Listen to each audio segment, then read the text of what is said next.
Breaking news today on Sekulow as the U.S. Senate votes to repeal President Biden's federal vaccine mandate for private businesses. Keeping you informed and engaged, now more than ever. This is Sekulow. We want to hear from you. Share and post your comments or call 1-800-684-3110. And now your host, Jordan Sekulow. All right, welcome to Sekulow. We are taking your phone calls as well. 1-800-684-3110. That's 1-800-684-3110. Yesterday evening, the U.S. Senate.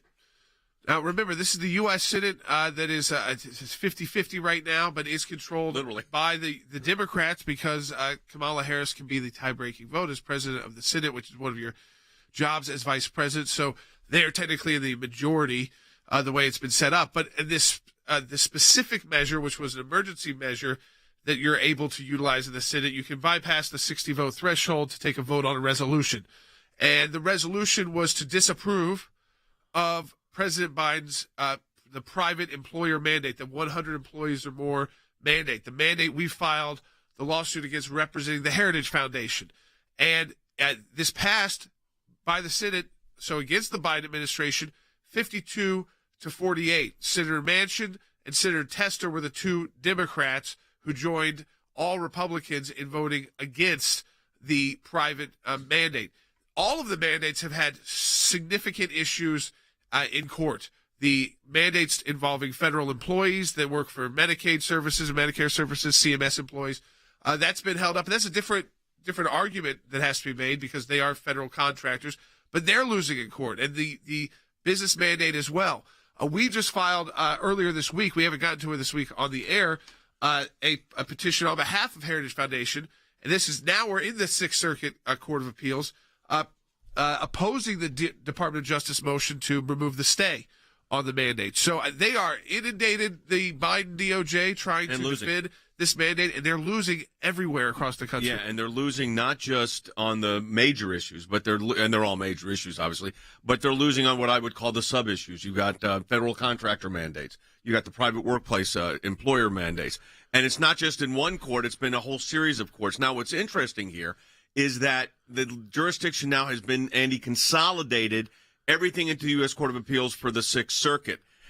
Ultimately, I think it goes to the Supreme Court, but everything is now at the Sixth Circuit, although there's some fighting about trying to move it out. But that was the order that came down. Yes, Sixth Circuit, in a sense, is good for people who are on the conservative-minded side. It includes states that are largely conservative. I think Kentucky, Ohio, and Tennessee are in the Sixth Circuit, I believe. And there is an effort, of course, being made to move that out, but I think it's going to stay there. But as you say, Jay, ultimately this is a matter that's going to be heard by the Supreme Court of the United States. I don't think there's any question about that. There's no doubt about it. Now, Than, tell us a little bit about what happened in Washington last night. Well, Jay, last night actually was a strong indication that the mandates are also losing in the court of public opinion, because I will tell you, when these resolutions of disapproval come up, they're a resolution, Jay, that the Congressional Review Act authorizes, and the Senate can take a vote to reject a rule that's passed by the administration. But look, a senator never votes against his or her own president on these things. I mean, almost never does it, even if it's a policy they disagree with, because they want to show deference to the president of their party. So, Jay, the fact that Senator Tester and Senator Manchin voted with all 50 Republicans to reject this mandate and pass this resolution of disapproval shows just how displeased I think the American people are with the mandate. Jay, I'll quickly say this. The measure does now move to the House, but Speaker Pelosi does not have to call this measure up unless a handful of Democrats in her caucus signs a discharge petition and makes her do it. Look, after these two senators voted in favor of the resolution, Jay, maybe that could happen. And yet another major school choice case at the U.S. Supreme Court, this again involving these states who open up school choice but then try to prohibit religious schools from being involved, and kind of absurd arguments from the state of Maine. We'll get into when we come back from the break as well. Give us a call if you got questions about the mandate, if you got questions about the school choice case. 1-800-684-3110. That's 1-800-684-3110. Support our work at ACLJ.org. Double the impact of your donations. A matching challenge this final month of the year. ACLJ.org. Donate today if you're able to. We'll be right back.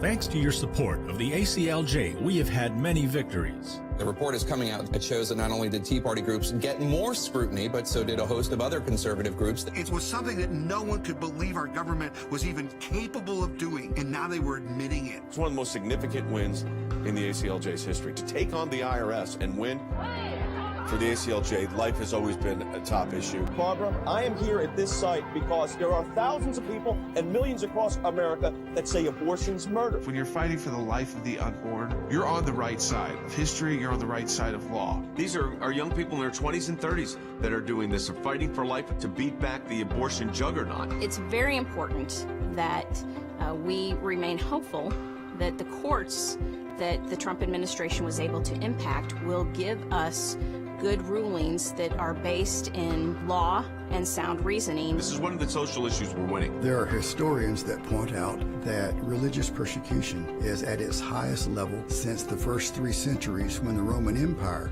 led religious persecution. A mid-state pastor's family is fighting to bring him home. We are getting my husband after 7.5 months.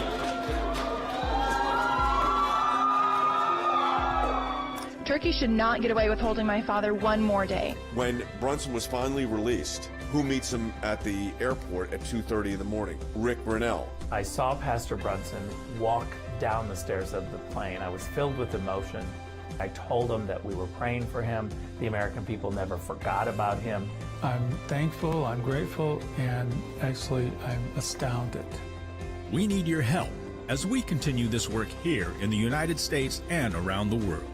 Join the matching challenge today, and your tax-deductible donation will be doubled.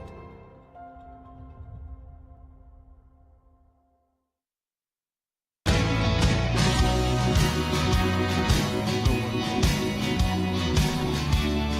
right, welcome back to Sekulow. So just to set the stage again, you've got this major vote by the U.S. Senate because, as Stan explained, I'm going to have to explain it again, but the idea that you had 2 Democrats cross over in a resolution like this, it's a unique way that where they're able to pass these resolutions or resolutions of disapproval, and they don't. It's not subject to the filibuster, so you don't have to get to the 60 vote threshold. So it passed. And so this is again what the Senate did was say, we don't support what you're doing, President Biden, and we disagree with your power grab here on trying to enforce. This was specifically the same mandate that we filed the lawsuit against with the Heritage Foundation as our client, the employer mandate, the 100 or more employers. That mandate, again, this week, the DOJ tried to file to have a stay lifted. We filed a motion in opposition to that. Our case that was in D.C. Now it's in the Sixth Circuit Court of Appeals. I'm holding that in my hands right now. So that was filed just a couple days ago. We just haven't gotten into it on air, but then ties together with the Senate vote. What you see is the crossover of even 2 Democrats. They had explained that because it's a resolution like this, that usually, even if they believed it, they wouldn't say that the president was acting out of the power, didn't have the power, or was that wrong that they were going to disapprove if it was a policy decision. But 2 did. It was Senator Manchin of West Virginia and Senator Tester of Montana. This is Senator Braun of Indiana. He was the sponsor of this vote. Take a listen, Bite 22. The federal government has no authority to make anyone choose between getting a vaccine and keeping their job. So this is a question that's come up with a lot of these different mandates. It's come up with the mandates with the CMS employees, federal contractors, this idea that choosing your job or choosing this, then putting the burden on the employers, as our case, we have an issue with in our case, because of the burden on employers. But I wanted you to go through again, because just the importance of getting those 2 Democrats to cross over and join all Republicans in this resolution of disapproval is a big deal. Yeah, Jordan, it almost never happens, and it specifically never happens when Democrats are in power, and here's why. I mean, the Congressional Review Act authorizes both chambers of Congress, but the Senate has a fast-track procedure to do this. It authorizes Congress to take a vote to pass a resolution of disapproval and actually overturn a rule passed by the executive branch. Typically, Jordan, senators will vote to support the president of their party making an act, even if they're going to try to convince the president to change his mind on the policy, or they're going to try to pass legislation to overturn it. But Jordan, I mean, think about this ideologically. It is especially rare for Democrat senators who actually believe that much of this power should be delegated to the executive branch, and they want their president to have expansive power in these areas. It is very rare for them to come to the floor and vote for a resolution under the Congressional Review Act. But two senators felt so strongly about this. And Jordan, I'm going to tell you, it is a direct result of them hearing from constituents. That's where the pressure point is coming from on this. That's why John Tester and Joe Manchin voted with Republicans to overturn it and send this resolution of disapproval to the House. We'll see what happens there. But Jordan, at a bare minimum, I think it is a very strong sign of where the public sentiment is on this. You know, it's very interesting because the vaccine rates are going up, and at the same time, without the government mandating this, the mandate has not been held constitutional in any court. There's not been a court. Harry, this to me is fascinating. There has not been a court where this has been held constitutional. I think that's precisely correct, and I think the Senate resolution reflects public opinion and increasingly the body of legal opinion. It's also interesting to note that Governor Gretchen Whitmer, a Democrat in Michigan, has expressed sympathy toward businesses. Now, she may be simply currying favor with business because she faces a tough reelection campaign in 2022. But again, that reflects the power of public opinion. And so while many individuals believe in the efficacy of the vaccine, they do not believe in mandating it. And there are clear and unmistakable constitutional, statutory, and political questions concerning the viability of the Biden administration's approach. And I think the Biden administration's approach with respect to the vaccine will prove long-term to be another Biden failure.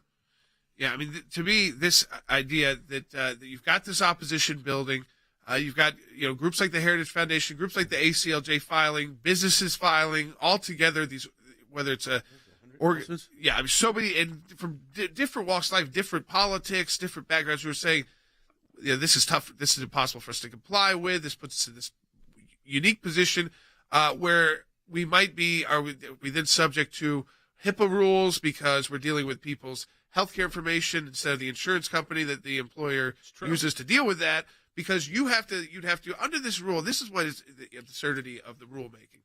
Under this rule, you have to have somebody in your office, for anybody who's not vaccinated, weekly.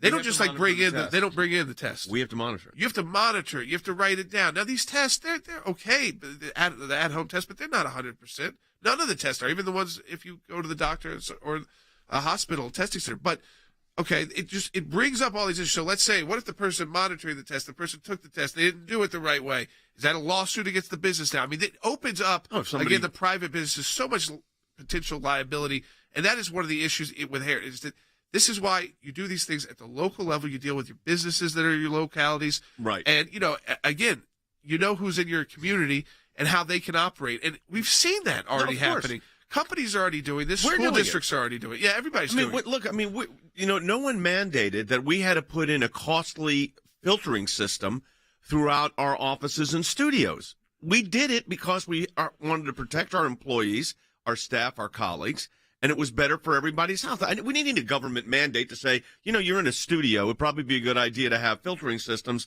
to keep the air moving. We did it because it was the right thing to do. We didn't have to be mandated to do it. Now, some people are making not so great decisions, frankly, but that's up to them. But we're making good decisions. The question here is, they have not yet, Harry, from a policy standpoint, they made this policy when OSHA said, in fact, we can't do this. They said, we're not capable of doing this. We don't have the authority to do it. We can't do this. But the Biden administration used that entity anyways. And then they're kind of doubling down on this policy. And then you had, of course, a situation with just yesterday with the Senate. I mean, to me, it seems like everything's stacking against them. So we've seen a cascading series of events, both in the Senate and in the courts, suggesting that the Biden administration when it comes to this particular mandate, is acting like an emperor without clothes. So if you look, for instance, at the OSHA mandate, President Biden himself said he lacked the authority to issue this mandate. And then if you actually look at the statutory authority granted to OSHA, the OSHA statutory authority focuses on workplace toxic and health and safety issues. And so you cannot plausibly claim that COVID-19 is primarily a workplace risk. Certainly it's a risk in the workplace, but the risk does not generally come from the workplace. And so OSHA is supposed to focus on improving workplace safety. And basically, the Biden administration is now stuck with a number of court decisions from the Fifth Circuit. Then the Sixth Circuit has essentially upheld the Fifth Circuit. Well, it's just another example of government overreach. We've had 11 months of out-of-control executive orders, frequently that violate the Constitution. And the way our government and the way our society is designed, the rules by which we live are supposed to go through, normally, a legislative process, and that's not happening. The Democratic Party, it seems, and those on the left, they love a large central government and government mandates. Those on the right tend to be a little suspicious of government, and that's really historically right on target because our founders had a healthy suspicion of big government, too. Yeah, I mean, I think, again, we've got a second briefing we filed in this case. Initially, it was the petition. Then, in this case... This was just filed. Yeah, it was just filed 2 days ago. We haven't talked about it in the air yet. And this is in opposition to, they're trying to dissolve the stay so that this goes into effect in January. And, again, that's been the battle. The courts have been reluctant to do that. They have not found courts. I mean, I even look at what New York tried to do. It looks like the incoming mayor is going to dissolve that within 4 days because, again, the fact that a 5-year-old either has to have a vaccine, the test doesn't work to go into anywhere, and it's wintertime. I mean, so it puts, a tough situation is New York. I'll say it like that. Is what the incoming mayor said. That was the exact words used. But again, we're seeing this idea of these power grabs, even in the localities and the municipalities. When they go too far, the courts and the people are just saying no. And that's kind of there's a bipartisan effort there. I think, especially when you get down into the states and communities and the businesses, people aren't saying you have to be a Republican or a Democrat to hold this view. It just doesn't feel American. But I think what we did was and Logan had this slogan this year for the ACLJ, said now more than ever. And just look at this. We have fans working with this team in D.C. on these resolutions. We've got our teams here working in court. We're broadcasting this to you live around the country to give you informed and educated. We've got website information up, content up on our social media platforms, all because you support the work of the ACLJ. We're in a matching challenge campaign. Go to aclj.org. That's aclj.org. On Capitol Hill overnight, a symbolic blow to President Biden's vaccine mandate for private companies, already facing opposition on the courts, now rejected by the Senate. A measure to defund and repeal the Biden administration's private sector vaccine mandate has passed the Senate. That means 52 senators have voted to reverse that mandate. This would apply to private sector businesses with 100 employees or more. The vote marks the first time Republicans have been able to use the Congressional Review Act to successfully pass a resolution that blocks a Biden rule through the Senate. Some of the anti-vaxxers here in this chamber reminds me of what happened 400 years ago when people were clinging to the fact that the sun revolved around the earth. They just didn't believe science. Or 300 years ago when they were sure, or 500 years ago when they were sure the earth was flat. There's a big difference between anti-vaxxers and people who are anti-vaccine mandate. But the Senate Majority Leader there seems to want to lump everybody together. If you're not for these mandates and making sure that everyone takes this vaccine, you're a flat earther and don't believe in science. Republicans have labeled this a federal overreach and were able to push through this measure with the help of two Democratic senators, Joe Manchin of West Virginia and John Tester of Montana. All of us have heard from employers in our states. I think the number in South Dakota is somewhere on the order of about 30% of workers wouldn't be able to go to work if this vaccine mandate were put into place. I've heard a lot from my businesses in the state of Montana, and they've told me that, it's put them in a heck of a bind, and so I think they should have some relief. It's really hard to have a federal government through a regulatory agency impose this kind of a mandate, and I think the courts have already determined that they don't have the constitutional authority to do that.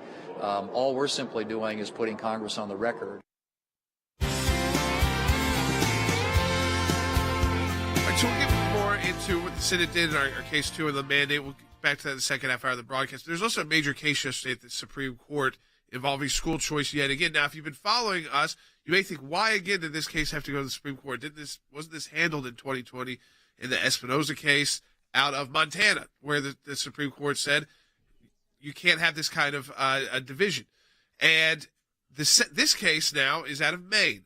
Now, Maine made a very unique argument, and Chief Justice Roberts immediately seized on it. So they were trying to distinguish themselves from Montana, saying, we have no problem giving money to your school if you're if the church runs the school, but it can't have a sectarian curriculum. You have to offer a non-sectarian curriculum. Now, where this gets even more unique is that, does that mean, okay, just don't have Bible class, but what about all the things that your worldview would then have input in? It'd be every subject. It'd be very difficult to run a non-sectarian sectarian school. Right. But take a listen to this line of question, because it shows the hostility that still exists to religious groups. Initially, this was a resistance to Catholic schools. We're talking about way back, 1800s. Yeah. But now... And I argued one of these at the Supreme Court. Yeah, and now we're talking about, in Maine, it's because there are not enough schools in these rural areas for people to attend, so you've got to have a choice. But listen to this line of question, because it shows the hostility that still exists to religious people. Chief Justice Roberts, bite 6. Let's suppose you have two schools. School A is run by religion A, and that religion has a doctrine that they should provide service to their neighbors. So they're set up and running a school. But there's nothing in their doctrine about propagating the faith or whatever, so it does look just like a public school, but it's owned by religion. Religion B also has a school, but its doctrine requires adherence to educate children in the faith, and the school is infused in every subject with their view of the faith. Now, would the first school get the funds? Yes. Okay. Would the second school? No. And that's because of the difference between the two religions, right? That's because their program is specifically instilling and promoting religion in students. And the other religion does not. That is correct. So you're discriminating among religions based on their belief, right? No, I would not say that. Religions can have whatever belief they want, but if they want to take part in Maine's tuition program, the education service they have to provide has to be the service that Maine is purchasing. Well, and one religion says that's what they do with education, and the other religion says, no, we use it to propagate the faith. So it is the beliefs of the two religions that determines whether or not their schools are going to get the funds or not. Okay, Andy, I'm having a flashback to 1992. Lamb's Chapel versus Center Moriches Union Free School District. Same exact issue. Now, here we are 20 years later, almost to the day, and there are the same issue. And what is the issue? The issue is, can you discriminate amongst religions? You can't discriminate against religion and non-religion. That's content-based discrimination. Here, as you said, Jordan, it goes a step further. Here's what they're doing. They're saying, we're going to deny access to funds if your religion proclaims evangelism. We're going to say that's when it's no. And discrimination between religious groups is also viewpoint discrimination. Violates the religion clauses, violates the free speech clauses, freedom of association. But this shows you that Jordan, you said the word, the hostility here, Andy. Do you remember what Justice Scalia said during the Lamb's Chapel case? You know, he said it used to be thought that religious people and religious practices were good for the community. Apparently, that's not the view of the government in Center Moriches Union Free School District anymore. How's that working out for you? That's exactly, pretty much paraphrased a little bit, that's pretty much what Justice Scalia said, but that's exactly the point. Well, that's exactly. And we won 9-0. I wish we had Justice Scalia back. We're not going to win this case 9-0. But we're going to win it 6-3. But we're going to win it 6-3. I don't think there's any question about it. The questioning was very tough. What Chief Justice Roberts says is, you're discriminating among religions based upon their beliefs. That's what they're doing. And he pointed to how one religion taught the same way as a public school, but a different religion taught differently. The first would be able to participate in the program, the other would not. So the beliefs of the two religions determines whether or not the schools are going to get the funds. And Chief Justice Roberts said, and we have said, that that is the most basic violation of the First Amendment religious clauses, for the government to draw distinctions between religions based on their doctrines. You would think that by now, in the year 2021, we would know that, Jay, and we would not have that as an argument. But the Biden administration is supporting the Maine law. Of course. And Justice Clarence Thomas, Jordan, I thought had the greatest line when he talked about homeschooling. This is classic Clarence Thomas, number 10. In Maine, can a parent decide that they simply do not want to send their child to any school at all? They could homeschool the child. I mean zero education. No, there is compulsory attendance laws. So which be you require them to go to school, and you, in certain areas, you don't have schools available.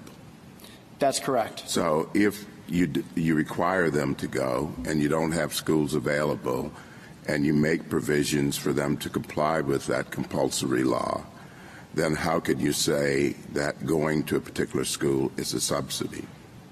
How can we say that going to a particular school is a subsidy? Yes, you say you require them to go to schools to do something that you haven't provided for, but then you make a way for them to do that, and you have now say it is a benefit or a subsidy. But it is you who required them to do it. And certain places you can provide them with a public school, and in other places you can't. But they still have to comply with the law. Yes, Your Honor, but this court has made clear that states have a legitimate interest in compulsory education laws. Well, I agree. I understand that. I'm not arguing with that, but you have required them to go. You required them to go, and then you're saying you can't go to this particular school simply because it's religion. Yeah, Maine's largely rural. People don't realize that. There are 260 school districts in Maine. Out of those, over half do not even have a high school. And so they've depended on private schools. And I looked it up this morning. There are 14 Roman Catholic high schools in Maine, and there are 32 non-Catholic Christian high schools in Maine. These 46 schools sometimes are the only high school in a district. And yet they're saying if it's religious, you can't go. As crazy and as ironic as it sounds, well, what they're saying, Maine's position is they will not violate against religious schools as long as they're not religious. Yeah, take a listen. This is Chief Justice Roberts again, bite 7, where he said this is the most basic kind of violation of the First Amendment. Take bite 7. You're discriminating among religions based on their belief, right? No, I would not say that. Religions can have whatever belief they want, but if they want to take part in Maine's tuition program, the education service they have to provide has to be the service that Maine is purchasing. Well, and one religion says that's what they do with education, and the other religion says, no, we use it to propagate the faith. So it is the beliefs of the two religions that determines whether or not their schools are going to get the funds or not. And we have said that that is the most basic violation of the First Amendment religion clauses, for the government to draw distinctions between religions based on their doctrine. Like I said, we've had a series of cases at the Supreme Court over decades on that exact point, most of which we won either 8-1 or unanimously. The Establishment Clause doesn't license religious people and practices to be treated as if they're subversive to the American Republic. No, you can't have halfway school choice, is what they're saying here, too, is that you can't open it up for private schools to be able to receive this funding.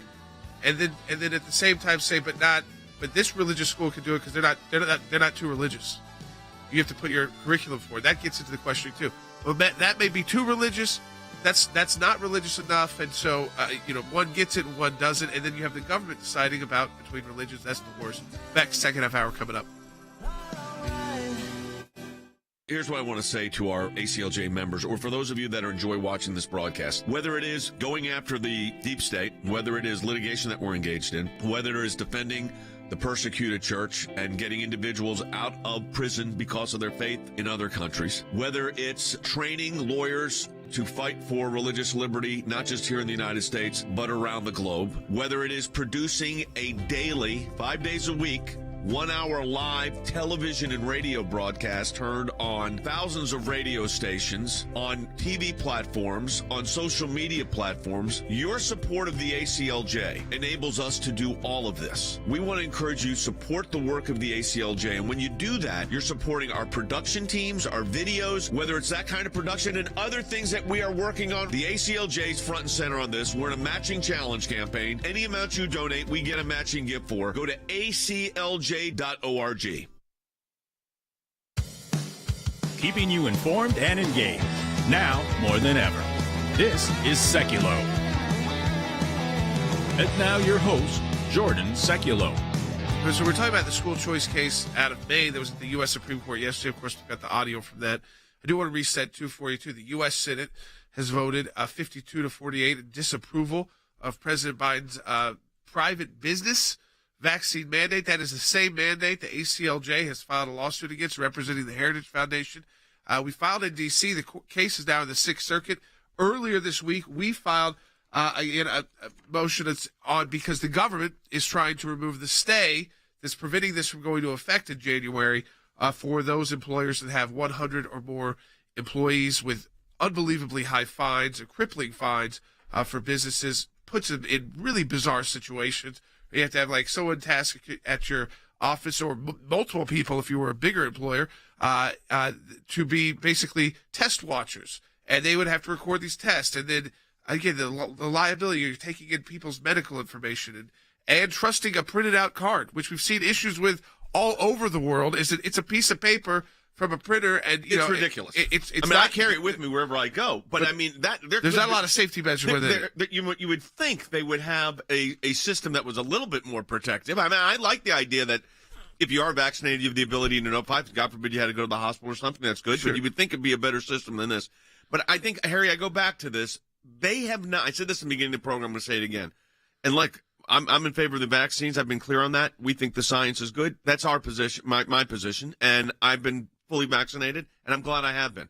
We have a filtering system inside our office, an extensive filtering system we put in when COVID broke out and when new filtering systems were developed. Why? Because we wanted to protect our colleagues. But the government didn't have to tell us to do it. And here, if the state government was doing it, that'd be one thing.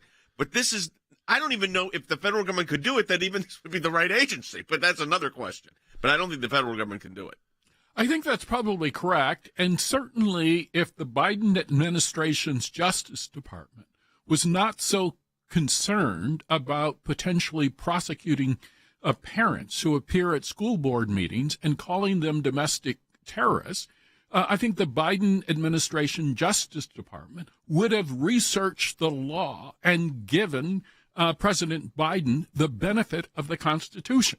The Constitution clearly bars much of what the Biden administration is trying to do. In the Sebelius case, the Obamacare case, the Supreme Court clearly and unmistakably said that the federal government violates essentially the Commerce Clause by issuing a health care mandate. And so now we have a similar situation here. And yet the Biden administration's Justice Department apparently either hasn't gotten through to the president or doesn't know what it's doing. In addition, if you look at case law, the case law suggests that the police power belongs to the state, not the federal government. It would be very different if the state was doing this. Absolutely. Yeah. And then on the legislative front, it went through the Senate as a resolution. There's no way it passes in the House, correct? Well, it would take 5 members of the Democrat caucus to actually force Speaker Pelosi to put it on the floor. I don't think that's going to happen, Jay. I'm not saying it's impossible, but look, I actually think the significance of this is not the fact that it would get all the way enacted into law, because I think President Biden would veto it, and I don't think there's a veto override. But the significance of it, Jay, is what you underscored a second ago. It is a clear sign to the administration, and by the way, to the courts considering this as well, that this is not the way the American people want this issue handled. Look, even the leader of this resolution, Jay, said essentially the same thing you did. He said, I'm vaccinated. I think people should get vaccinated, but the federal government should not force them to do it. And just very practically, Jay, I mean, what is the worst way to convince someone who's on the fence to get a vaccine? for the federal government to come to their doorstep and say you must get it. That's just not going to work. It would be very different if it was a state. Yeah, I'm telling you, if this the policy issue too, not to put aside the legal issue, the policy behind this has been, I agree with that, horrendous. Continuing, I mean, we saw Chuck Schumer on the floor of the Senate. It's partisan. It's making it again, keeping this as a partisan issue. What's interesting about the lawsuits is not. It's about employers. Employers saying, this is too much. This is going to hurt our business. It's also putting a weird relationship between the employer and the employee and the watcher over the test taker and who can sue and who's keeping these documents and their paper cards that you get from your pharmacy or wherever you got, if you did get the vaccine, wherever you got it.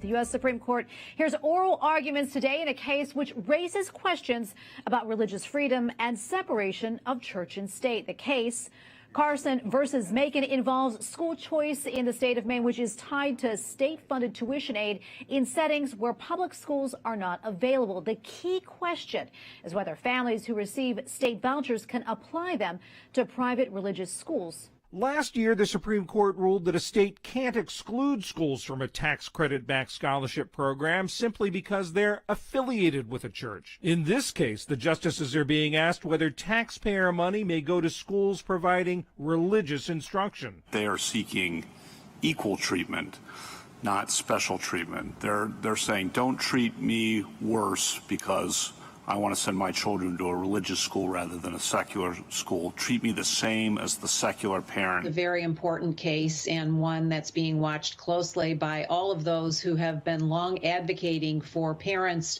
to have that power and control over where their kids go to school, where they go to learn. These are principles that we think our students should keep in mind, consistent with the religious outlook of our community. Would that school be disqualified? I think what the defining feature or what would make the difference is whether children are being taught that your religion demands that you do these things, that your religion Then you demands. really are discriminating on the basis of religious belief. John Roberts talked about two schools. He said, one that doesn't have as part of its faith the idea of teaching students about religion, and one that does. And if the second school can't get public funds under a program like Maine, you're really just punishing it for its beliefs, he said. You're discriminating based on beliefs, and so there's really not a distinction between religious status and religious use.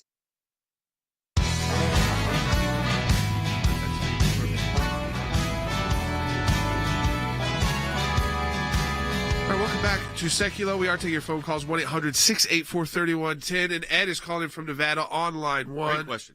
With a great question about the school choice case as well. So we're getting into that again on the broadcast right now. Ed, welcome to Sekulow. You're on the air. Hey, how you doing? How you guys doing today? Thanks for taking my call. I have a question about the school choice issue and secular schools versus religious schools. And, the debate about what curriculum they're teaching and so on and so forth. My question is, what happens if these schools just adopt the Bible as a textbook? I'm sure this would cause them to have a constitutional Unless meltdown. you adopted all the other... Unless you maybe adopted all of the other text as a textbook, all the other religious or at least texts. enough for Maine. But, I was thinking about this, Wes. As a priest, you had schools that were in your churches. Yes, absolutely. K through 12 school. So if you were in Maine and you were providing that service, you don't want the government coming in and telling you what curriculum to teach? Absolutely not.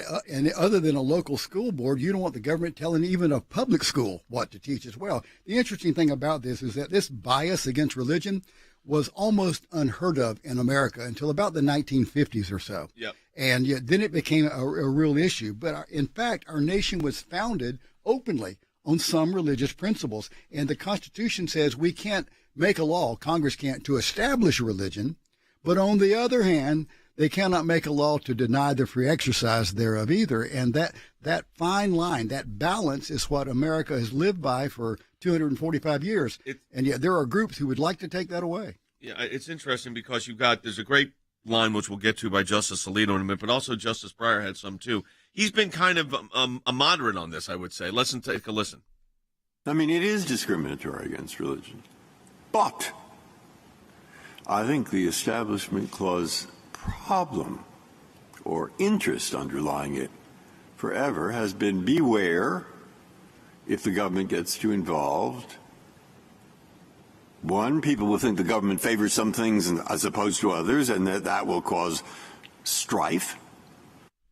I think it is discriminatory religion, but I love Justice Breyer, actually. I get along with him very well. The point is this. No one said Maine had to do this. Right. They could build public schools. Well, that's what he's They don't saying. have the money to do it. Right. Probably. They don't have the taxpayer money to do it. So it's cheaper for the state to offer these vouchers to people in rural areas and places like that who don't even have a high school to go to within how many miles. So, but there are religious schools. And like we went through this, there's Catholic schools, there's Protestant schools, there's probably other religious schools. And no one forced Maine into the position. Now we support school choice, so I'm glad that Maine is opening. But you said the right thing. No one forced Maine to do this system. No, there's actually a lot of red states that still haven't adopted school choice yet. Right. And because it's a lot of that reason is because the laws on their books are these laws that the Supreme Court hasn't been clear on yet. Yeah, and Harry, so it was interesting because Justice Breyer's kind of been more moderate on the religion clauses actually than some expected him to be. But it was interesting the way he phrased it. It is discriminatory. Yes, I think you raise a very, very valid point, but I think in order to set the stage properly, it's important to look at what the state of Maine has said, particularly in its oral argument. And so in its oral argument before the Supreme Court, the state of Maine, in my opinion, has impeached itself more than Jussie Smollett. Number two, on the other hand, the state of Maine has a compulsory education requirement. And on the other hand, beyond that, it's important to note that Maine discriminates, as Justice Breyer points out, against religious schools that teach religion. In addition, for Maine to enforce its discrimination against religious schools, it must engage in something that is precluded by the Constitution, which is an excessive entanglement with the school in order to decide which private religious schools are eligible for Maine state funding. An excessive entanglement means that the state of Maine is, in effect, establishing a preference. That's what I asked. And that means it's establishing a preferred religion which violates the Lemon versus Kurtzman test. Which should have been gone 100 years ago. I agree with you, but I think the state of Maine has placed itself in a crawl space which it cannot get out of. Yeah, but I want to play the beginning of Justice Breyer's statement again because this is it's called classic Stephen Breyer here. Take a listen. I mean, it is discriminatory against religion.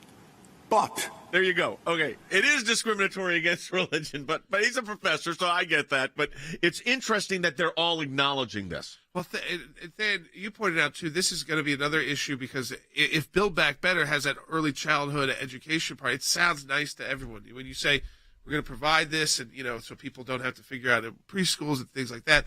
But this dives right into that issue.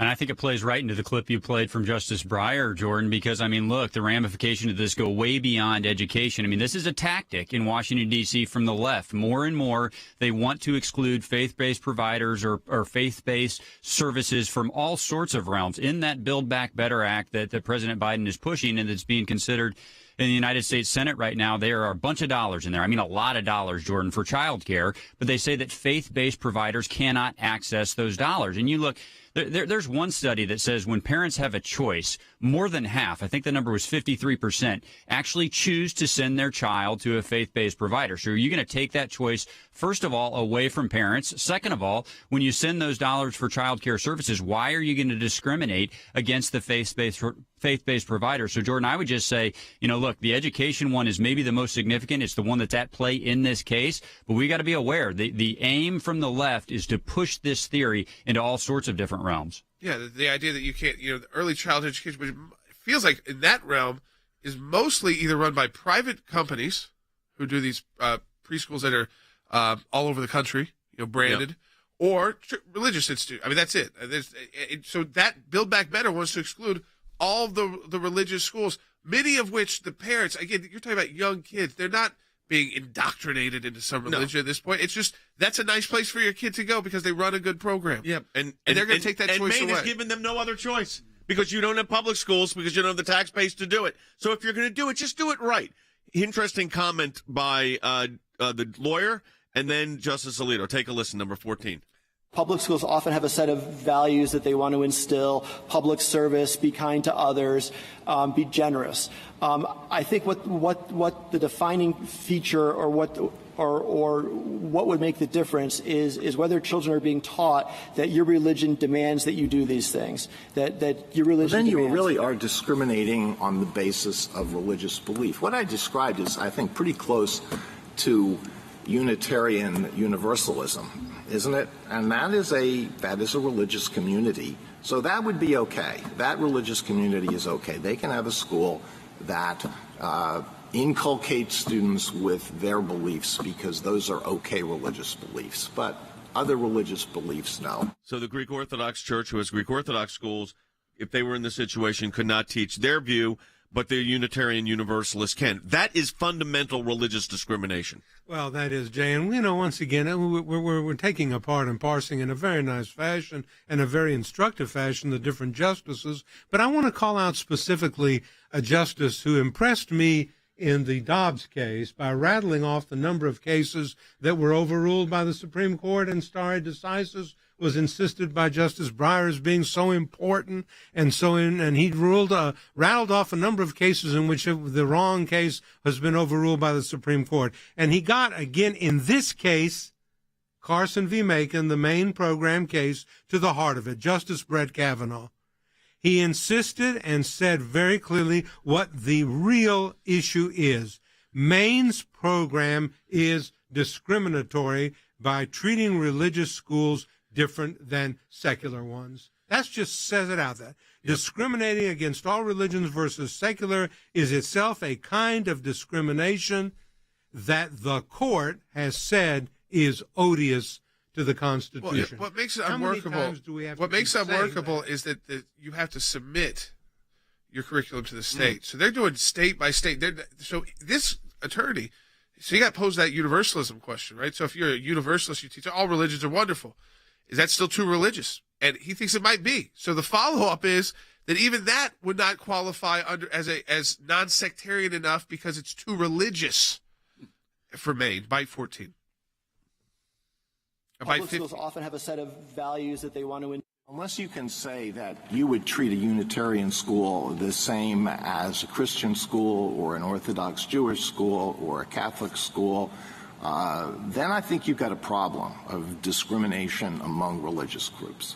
So, I mean, regardless of the religious group that is affiliated with the particular school that is at issue in the case before us. So part of the challenge here, I think, is in part the definition of religion itself. Okay, so right there, if they can't figure out the definition of religion, don't have a law that says you can have a religious school with a non-sectarian, but then we're going to, because how are they, no one is going to be, what will happen is what they want to do is so that religious schools don't even apply. Yes. Because then you got to have the government in your curriculum all over. And that I think is the trouble, even the Justice Breyer is talking about. If you open this door, the government can't go through and say, oh, this Muslim school is okay. The Sunni school's okay. The Shia school, maybe that's it's too Muslim there, or this was too Jewish, or this was too Christian. And even the Universalists, they're just too religious. When we see something, when we hear something, when we're concerned about an issue, we don't just talk about it. We do something about it. And that goes to our Government Accountability Project. The things that are important are knowing where to look and who to look at. What we're trying to do is get information that we, the people, are entitled to. We sort of call them puzzle pieces because we don't know which ones we're going to need in the long run. But you gather all the puzzle pieces together, and then you start to put them together to uncover the truth, really. The Freedom of Information Act, that's a statute that allows us to get information from the government. Starts with a letter from our offices in Washington to these agencies. And it says, give us this information on these topics. And generally, they don't.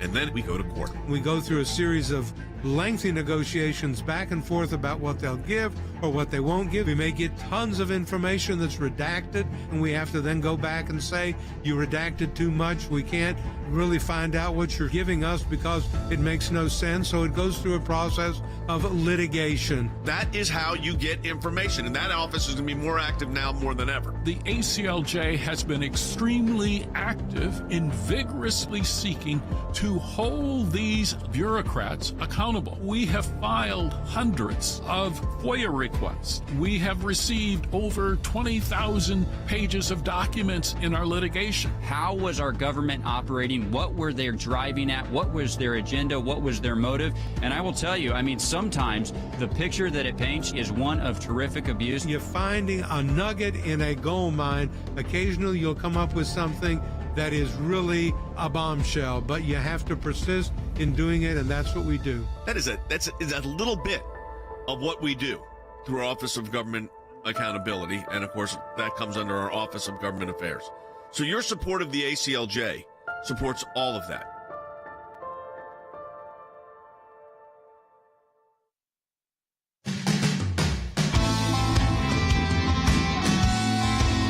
I want to play a few more from this case because there's only a little bit making the news on this. It's not the overturning of Roe versus Wade. And honestly, I think a lot of people thought the Supreme Court already handled this in 2020 that with Montana, that if the state opens it up. But what they're saying there, the difference is that Montana was just if you're a religious school or not, that's it. They didn't provide an option in Montana to be a religious school that provides a secular education curriculum. And so that's how the Supreme Court decided this is a different case, and somehow that case out of Montana did not define what happened in Maine. Now, let me tell you the truth, what I believe. I think the Supreme Court is still dancing around. I think Montana probably should have, the Maine case shouldn't even got it there because Montana should hold. It's just they're just not sure yet, and this is tough. This makes it tough for school choice advocates because you can't yet go into a state and say every school's available and feel like you're not going to have a constitutional crisis. So maybe after this one, if you can't do it just based off that they're religious, and you can't do it because their curriculum is religious, then that should be it. I don't know what else is left, but I'm sure they could find something. Hopefully not. But I want to play. This is a longer bite between Justice Kavanaugh and, again, the state of Maine. But, it gets the heart of these issues. Bite 18. The problem, I think, and the tension with what you just said as to those two questions is that our case law suggests that discriminating against all religions as compared to secular, comparable secular, is discriminatory just as it is discriminatory to, say, exclude the Catholic and the Jewish and include the Protestant. And so it's not exclusion of religious people and religious institutions from public benefits solely because they're religious is itself discriminatory. So how do we, we've said that. Trinity Lutheran said odious to our Constitution. How do you deal with that? So I think there's a nuance going on here that I just want to make sure I can clarify. That I think that there is a difference between sort of state regulations, in other words, like state prohibitions, and state programs that are providing funding. And so I think when it comes to prohibitions, a state can't discriminate based on status or use. So you can't say a person can't be Catholic, and you also can't say that a person can't take communion. I also think when it comes to subsidy programs, there you can't discriminate based on status. So you can't say that we have a playground program, but you're not eligible if you're religious. But I think that there's a fourth category, and the fourth category is a subsidy program where the subsidy is being used for a specific purpose, and it excludes purposes that are contrary to what the government is trying to establish and are going to be used to directly advance religion. So he penalizes the religious adherent. Yeah, because he puts a believes penalty on the Establishment Clause Maine doesn't allow that, and that's exactly what they just said they're doing. Maine's argument is in that bite 14. He said public schools have often set of values they want to instill public service, be kind to others, be generous, and that's defining of a public school, and that's somehow different than a religious school doesn't want their kids to be nice and public service. I mean, this is bite 14. We just play his part because it shows you where the state of Maine, and you see this a lot in the Northeast. That's why Alito brought up the universalism. You might not see a lot of universalist churches where you live, but if you live in the up Northeast, they still exist in those parts of the country, and they actually have some congregants going. So, but take a listen just to where Maine believes this is the difference between public school and Christian scary, school really, is what they think. Public schools often have a set of values that they want to instill: public service, be kind to others, be generous. I think what the defining feature or what would make the difference is whether children are being taught that your religion demands that you do these things, that your religion. Then you demands. really are discriminating on the basis of religious belief. Yeah, I just want to jump in. So they think that because it's basically they're like teaching a kind of communism. Yeah, I know. It's like, what they're promoting is that you do this because you want to be a good person, not because you think God wants you to do this. Exactly. As if the end goal doesn't create the same thing, which is a kind, good person who thinks it's good to take care of your community. Yeah, Maine's trying to say we're not discriminating, and yet their argument is blatantly discriminatory. And what they're basically saying in one way is, look, we really need our kids to go to your religious school because we can't afford our own schools, but we also reserve the right. We're going to tell you what you can teach and what you cannot teach, and that's just wrong on so many levels. And Justice Kavanaugh quote that you played is right on. This is discriminating and treating a religious school differently than a secular school. But Elena Kagan thinks that discriminating is okay on religion. Because listen to what she said. The state generally doesn't have to subsidize exercise of a right. We can't put you in jail for saying something. We also can't deprive you of an unrelated benefit for saying something. We can't say you don't get food stamps because we don't like your speech. But that doesn't mean we have to pay for your speech. And we do that all over the place in constitutional law. We do it in the free speech clause. We do it in other areas as well. This is the food. You turned it exactly around, Justice Kagan. Maine created the program. Nobody required Maine. Maine could have said, "Hey, we're going to take money." It's the food, not the speech. It's the food. Right. The school, being able to go to school is the food. It's Maine could necessary. Legislature could say, you know what? We're not going to get enough of the tax base locally, but we're going to, as a state, come in and provide schools to our citizenry. She has it exactly the opposite of what the actual situation is. And they do this, these justices. They turn the hypothetical, and what the response should be is, that's interesting. That's not this case, because, Jordan, as you said, the food you're referring to there, food stamps, is school. It's the school. Because you have to go it, and the state said you must provide it, and also there's federal laws about providing it. So there's no question that you've got to provide it. Yes. And then the question is, if you can't provide it, and you allow these private institutions to be an option. How do you then discriminate? Why are you? And so she tries to flip it around to confuse people because they have a hostility towards anybody who's religious. Exactly. Absolutely. So I think it's important to keep in mind that Justice Kagan, who is a brilliant lawyer, is absolutely confused. Yes. So in this particular case, she prefers the deprivation of a benefit given by the state to a religious school.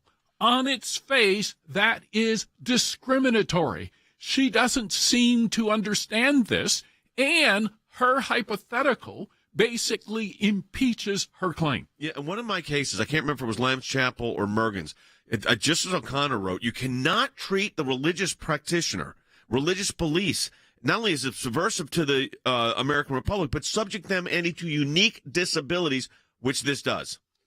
Well, I think that Justice Kagan really is disingenuous. Her statement, she knows exactly what she's doing, by the way, and these statements that she made, such as the bite that we played, really need to be evaluated from the basis that she is, along with Justice Sotomayor, against any kind of religion whatsoever, in my opinion, and they're just trying to justify that. And what their position really is, where it really ties back into, and we don't have time to get into that right now, but this is because the public schools and the teachers' unions don't like any of these laws. They want to make it impossible for a state like Maine to implement these laws. So they'd rather Maine go back and just say, you know what, this is too much for us. We'll just have to raise taxes. Right. Which is going to be very tough in a state like Maine, which is very independent and kind of even Republican-leaning, especially on fiscal issues, to say you're going to raise taxes if something's available in these small communities, rural settings. But it's teacher unions. Well, the ACLJ was involved in the issue at the Senate with the mandate. We filed suits on that. We filed a brief at the Supreme Court of the United States on the school choice issue in Maine, and we're able to broadcast around the country because of your support of the ACLJ. We're in a matching challenge campaign. Let me encourage all of you right now, if you haven't done so, and if you have, thank you. Go to aclj.org. Any amount you donate, you get a matching gift for, and you're going to get a link to our video series, Revenge of the Taliban, which you're going to want to see. So, again, aclj.org. That's aclj.org. for the Matching Challenge campaign, and we'll talk to you tomorrow.